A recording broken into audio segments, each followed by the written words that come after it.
வணக்கம் நண்பா. நம்ம இன்னைக்கு பார்க்க போறது ஸ்டார் கார்ட்லி martial art technique episode 6.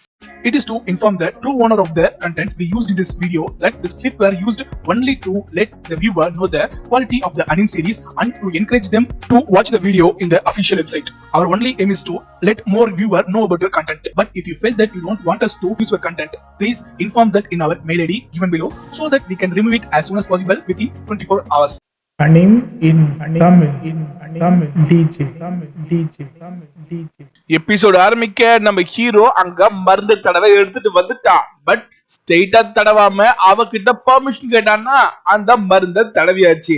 But உங்களுக்கு எல்லாருக்குமே தெரியும் நம்ம ஹீரோ பாத்தீங்கன்னா ஒரு ஸ்டார் மார்ஷல் ஆர்ட். அந்த ரீசனால அவனால அவனோட காயத்தையும் ஹீல் பண்ணிக்க முடியும், அடுத்தவங்களோட காயத்தையும் ஈஸியா ஹீல் பண்ண முடியும். இதால அவட பெர்மிஷன் கேட்டு நம்ம ஹீரோ அவனோட ஸ்பிரிச்சுவல் பவரை கேதர் பண்ணி அவளோட ஊண்டுக்கு மேல கைய வைக்க அங்க பாத்தீங்கன்னா தொடர்ந்து ஸ்பிரிச்சுவல் ஃபோர்ஸ் கேதர் ஆகிட்டே இருக்க அவனோட காயம் அப்படியே சின்ன சின்னதா மறைய ஆரம்பிக்குது.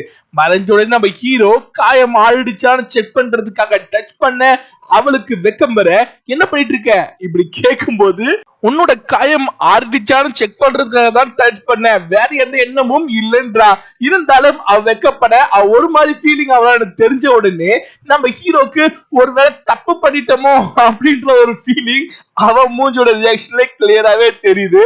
அவ அப்படி தூக்கி எறி போட்ட மாதிரி அவ தள்ளி போக அவளோட ட்ரெஸ் லைட்டா கிழிஞ்சிருக்க ரீசன் பத்தாவதுக்கு இப்ப காலிலும் பாத்தீங்கன்னா அடிபட்டு ஆறி இருந்தாலும் அந்த இடத்துலயும் Dress டேமேஜ் ஆயிருக்கு. இப்படியே போனா கண்டிப்பா வெளியே பாக்குறவங்க தப்பா நினைப்பாங்கன்ற ரீசனால அவகிட்ட வேற ஸ்பேர் ட்ரெஸ் இல்ல. நம்ம ஹீரோ கிட்ட கேக்குறா. நம்ம ஹீரோ பாத்தீங்கன்னா திருன்னு முடிக்கிறான். ஏன்னா உங்களுக்கே தெரியும் நம்ம ஹீரோ ஒரு சாதாரண ஃபேமிலி சேர்ந்தவன், அவகிட்ட சாதாரண ட்ரெஸ் தான் இருக்கும்.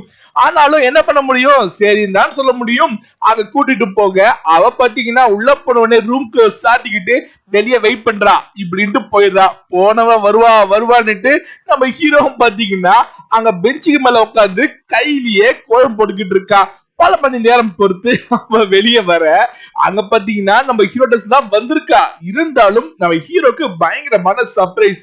ஏன்னா இந்த ட்ரெஸ்ல கூட பாக்குறதுக்கு ரொம்ப அழகாவே இருக்கா. அதால அவள் பார்த்துக்கிட்டே இருக்க அவளுக்கும் வெக்கம் வர. ஆனா இப்பதான் ஒரு பெரிய பிரச்சனை. ஏன்னா அவ போட்டிருக்க ட்ரெஸ் ஒரு பசங்க போட்ட ட்ரெஸ், அது பத்தாதுன்னுட்டு இது மாதிரி க்ளோத் எல்லாம் இந்த இடத்துல நம்ம ஹீரோ தவிர வேற யாருமே போட்டு பார்க்கல.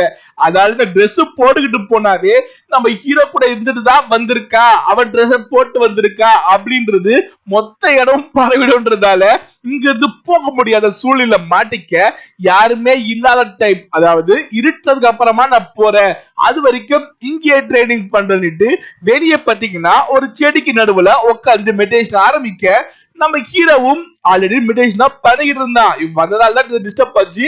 அவனும் ஓகே அப்படின்ட்டு கண்ணி பண்ண உட்கார நம்ம ஹீரோ மெடிடேஷன் பண்ணும் போதே பாத்தீங்கன்னா அவனுக்கு அந்த ஸ்டார் மார்ஷலோட என்சான்ட்மெண்ட் மனசுக்குள்ள யாரோ சொல்ற மாதிரியே கேட்டுக்கிட்டு இருக்கு. அங்க திருப்பியும் நம்ம ஹீரோவோட சி வேர்ல்ட தான் காட்டுறாங்க. அங்க திருப்பியும் அந்த டோர் வர அந்த டோர் சொல்றது பாத்தீங்கன்னா ஹோல்ட்னஸா ட்ரைனிங் பண்ணால் அது என்னன்னு கண்டுபிடிக்க முடியலன்னா அதுதான் கடவுள். அதாவது ஒரு சக்தி இருக்கு, அது நல்ல சக்தியா இருக்கு, உன்னால உணர முடியுது பார்க்க முடியல அப்படின்னா அதுதான் கடவுள். அது மட்டும் கிடையாது, உன்னோட ட்ரைனிங் மூலமா நீ அந்த கடவுளே இருக்கிற ஹெவனா இருக்கட்டும் இல்ல மனுஷங்க வாழ்ற எர்த்தா இருக்கட்டும் இது ரெண்டுமே கண்ட்ரோல் பண்ண முடியும். இப்படி எல்லாம் பில்டப் கொடுத்துக்கிட்டு இருக்க நம்ம ஹீரோ ஒரு வழியா ட்ரைனிங் முடிச்சுட்டு கண்ணை திறக்கிறான். அங்க பாத்தீங்கன்னா இருட்டி போயிடுச்சு. பேக் சைட்ல திரும்பி பார்க்க அங்க அண்ட் காணும். அவ அங்க இருந்து கிளம்பி போயிட்டா. அதான் இருட்டி போயிடுச்சு. இதுக்கப்புறம் இருந்து என்ன பண்ண போறா, நம்ம ஹீரோ நல்லா பிராக்டிஸ் பண்ணிட்டு இருக்க ரீசனால அவன் கல்டிவேஷன் டிஸ்டர்ப் பண்ணாம அவ அங்க இருந்து கிளம்பிட்டு இருக்கா. நம்ம ஹீரோக்கு ஒரு சின்ன சோகம் தான், சொல்லாம போயிட்டாளேன்னுட்டு. மறுநாள் காலை அங்க கிளாஸ் ஆரம்பிக்குது. பட் இப்ப பாத்தீங்கன்னா கிளாஸ் ரூம்குள்ள பசங்க எல்லாருமே ட்ரைனிங் ஹால தான் வெயிட் பண்ணிட்டு இருக்கானுங்க. இங்க நம்ம ஆண்ட் கூட பாத்தீங்கன்னா புதுசா ஒரு பொண்ணு நின்னுட்டு இருக்கா. யாருப்பா இந்த பொண்ணு, தலை பாத்தீங்கன்னா வெள்ளை கலர் இருக்கு, வெள்ள முடிவோட நின்னுட்டு இருக்க. இந்த பொண்ணு யாருன்னு புரியாம பாத்துக்கிட்டு இருக்க. அப்போ அங்க சொல்றது பாத்தீங்கன்னா இவ ஜியன் கிளானை சேர்ந்தவன்றாங்க. எனக்கு தெரிஞ்சு ஜியன் கிளான் நம்ம கேள்விப்பட்டது அந்த வைஸ் நிக்கர் பாத்தீங்களா, அந்த கிளான் தான். சோ அந்த வைசினோட பேத்தியா இருப்பாங்கன்னு நினைக்கிறேன். அவங்க ரெண்டு பேரும், அதாவது ஆடம் இந்த பொண்ணும் க்ளோஸ் பண்ணிட்டு போறதுக்கு பேசிக்கிட்டு இருக்காங்க. நம்ம ஹீரோ அங்க வந்தான் பாருங்க. வந்த உடனே அவ பேரை கூப்பிட அவ வெக்கப்பட்ட குனிய அத ஜிஎம் பாத்துட்டு இருக்க. அங்க லியங் வரா.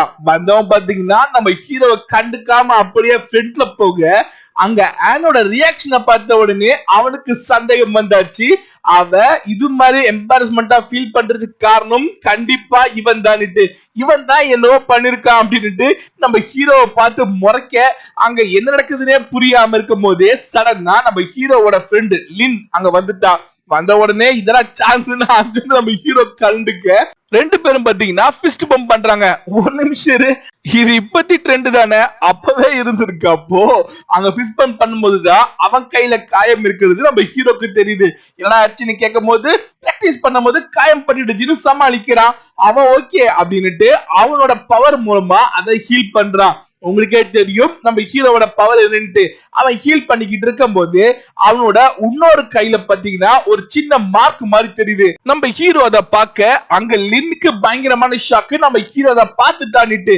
ஏன்னா அதுவும் காயம் தான், ஆனா பெருசா இருக்கு அவனோட சட்டைக்குள்ள. இது ஒண்ணும் இல்ல, நீ நினைக்கிற மாதிரிலாம் எதுவும் கிடையாது, பிராக்டிஸ் பண்ணும் போது காயம் ஆயிடுச்சு, தயவு செய்து இத பத்தி யார்கிட்டயுமே பேசாதன்றான். இப்படி பேசும் போதே ஏதோ ஒரு பிரச்சனை இருக்கு நமக்கு தெளிவா தெரியுது. நம்ம ஹீரோ ஹீலிங் பண்ணிட்டு இருக்கிறத பார்த்த அங்க இருக்க ஒரு பையன் பத்தி ஓடி வந்து சூப்பர் எனக்கும் ஹீல் பண்ணது டைம்ல எல்லாம் அப்படின்னும் போது அங்க லின் பயங்கரமான கோபம். ஏய் உனக்கு சின்ன சின்ன காயத்துக்கெல்லாம் ஹீல் பண்ணணும்னு நினைக்கிறியா? ஏன்னா நம்ம ஹீரோ ஹீல் பண்றதுக்கு அவனோட ஸ்பிரிச்சுவல் எனர்ஜியை யூஸ் பண்ணணும். உங்களுக்கே தெரியும் ஸ்பிரிச்சுவல் எனர்ஜி கேதர் பண்ணா மட்டும்தான் அடுத்த ரேங்கிங் யூஸ் பண்ண முடியும். ஆனா இது மாதிரி வேஸ்ட் பண்ணா அவன் அடுத்த ரேங்க் போறதுக்கு கஷ்டமாகன்ற ரீசனுக்காக லிங் அங்க வந்த பையன் கிட்ட இது மாதிரி சின்ன சின்ன காயத்துக்கெல்லாம் நார்மலாவே ஆடிடும், இல்லைன்னா டாக்டர் கிட்ட போய் பாரு இப்படி சொல்லிக்கிட்டு இருக்க. நம்ம ஹீரோ மத்தவங்க எல்லாருமே பேசிட்டு இருக்கும் போதே அங்க டீச்சர் வந்துட்டாங்க. வந்தவங்க பாத்தீங்கன்னா ஒருத்தர் பேரையும் கூப்பிட்டு எல்லாரையும் அசல் பண்றாங்க. என்ன விஷயம்னு பாத்தீங்கன்னா இப்போ ட்ரைனிங்காக எங்கேயே கூட்டு போயிட்டு இருக்காங்க. அங்க பாத்தீங்கன்னா ஆப்போசிட்ல பயங்கர பெருசா மலைகி இருக்கு. ஆனா அந்த மலைகளை கிராஸ் பண்றதுக்கு பாத்தீங்கன்னா இவங்க ஒரு பெரிய வுடன் பிரிட்ஜ் மூலமா நடந்து போயிட்டு இருக்காங்க. அவர் சொல்லிக்கிட்டே போறாரு. இங்க ஆப்போசிட் சைட்ல பாத்தீங்கன்னா பயங்கர உயரமான கிளிப்ஸ் நிறைய இருக்கு. இந்த இடத்துல நம்ம ட்ரைனிங் பண்ண போறோம். ஆனா அந்த இடத்துக்கு போறதுக்கு இந்த வுடன் பிரிட்ஜ் மட்டும்தான் வழி. இப்படி சொல்லிக்கிட்டே அங்க போக அங்க பாத்தீங்கன்னா ஒரே பனிமூட்டமா இருக்கு. கொஞ்ச தூரத்துக்கு முன்னாடியே என்ன இருக்கு அப்படின்றதே தெரியல.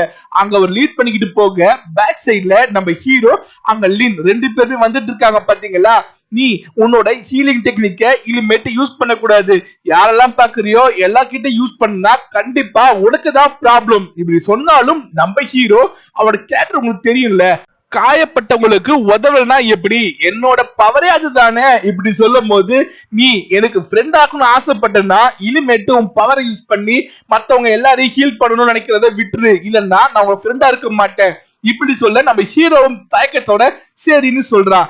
இப்ப சண்டை போடுற மாதிரி பேசியிருந்தாலும் அவன் சொன்னதுக்கு காரணம் கண்டிப்பா நமக்கு தெரியும். ஏன்னா நம்ம ஹீரோவோட பவரை யூஸ் பண்ணி காட்டிக்கிட்டே இருந்தானா கண்டிப்பா இது மூலமா நம்ம ஹீரோக்கு பயங்கரமான ட்ரபிள் வரும். ஏன்னா ஆல்ரெடி ஸ்டார் மார்ஷல்டே ரொம்ப ரேரு, அவங்களோட பவரும் கம்மின்றதால அவங்கள மோசமா ட்ரீட் பண்ணிட்டு இருக்காங்க.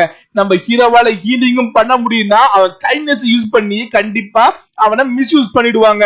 அது மட்டும் இல்ல ஃபியூச்சர்ல அவனுக்கு ப்ராப்ளம் வரும் என்ற ரீசனாலதான் இது மாதிரி அவன் சொல்றான். பத்தாவதுக்கு இங்க ஒரு விஷயத்தை கவனிச்சீங்கன்னா அவர் கூட்டு போகும்போது அந்த பீக்குக்கு போறதுக்கு இந்த பிரிட்ஜ் மட்டும்தான் ஒரே வழி, சொல்ல அவசியம் இல்ல, ஆனா சொல்லிருக்காரு. அப்போ இந்த பிரிட்ஜ்ல என்ன நடக்க போகுது அது மட்டும் கிடையாது, இந்த பிரிட்ஜ்ல பாத்தீங்கன்னா ஃபுல்லாவே அப்படியே பனி மூடிட்டு இருக்கு, என்ன எதுல இருக்கு அப்படின்றதே தெரியல.